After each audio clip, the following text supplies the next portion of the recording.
La nature du ministère est de servir Christ pour la croissance des saints. La seule finalité de Dieu est que Christ soit tout et en tous. C'est-à-dire que tout l'univers soit rempli dans chaque détail de Christ. C'est le but arrêté de Dieu. Ainsi, le service pour Dieu est en relation avec sa finalité, son objectif. Il n'existe aucun véritable travail pour Dieu qui ne conduit pas au but de Dieu.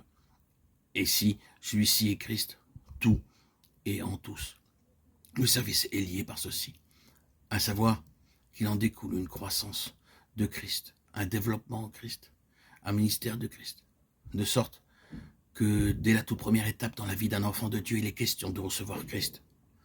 L'apôtre le dit de la manière suivante: ainsi donc, comme vous avez reçu le Seigneur Jésus-Christ, marchez en lui, étant enraciné et fondé en lui. Colossiens 2, 6, 7. Il s'agit de recevoir Christ. Maintenant, le grand dessein de Dieu est d'introduire Christ en toutes choses.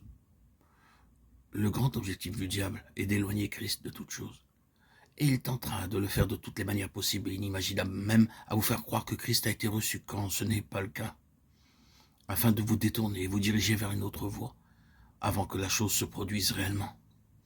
Il est d'une importance cruciale d'être sûr que Christ est vraiment en nous.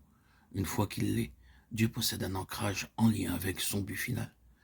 Mais c'est à ce solide fondement que l'ennemi s'oppose par tous les moyens depuis toujours. Il est question de recevoir Christ. Pas une vérité, pas une doctrine, pas un credo, pas une tradition, mais la personne vivante. C'est l'unique espérance de la gloire. Christ en vous, l'espérance de la gloire. Colossiens 1, 27. Tout le service est lié à ceci. Et pour Dieu, tout ce qui n'en résulte pas, autrement dit, tout ce qui n'est pas une révélation de Christ, n'est pas du tout un ministère.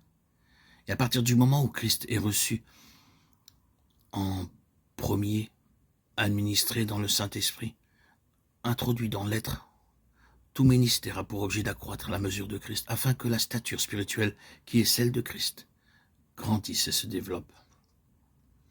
Voilà le service. Ce n'est pas une question de beaucoup d'œuvres pour le Seigneur ou de diverses activités ayant un caractère chrétien. Tout est ramené à ceci. Une révélation de Christ lui-même. Et notez-le, seul le Saint-Esprit peut le réaliser. Il est l'Esprit de Jésus et cette désignation signifie que recevoir en nous le Saint-Esprit, c'est recevoir Christ. Seul le Saint-Esprit peut transmettre Christ. Vous et moi, nous pouvons introduire Christ en qui que ce soit. Il appartient au Saint-Esprit de le faire. En conséquence, tout notre service doit être sous la puissance du Saint-Esprit, car c'est uniquement de cette manière que Christ est apporté.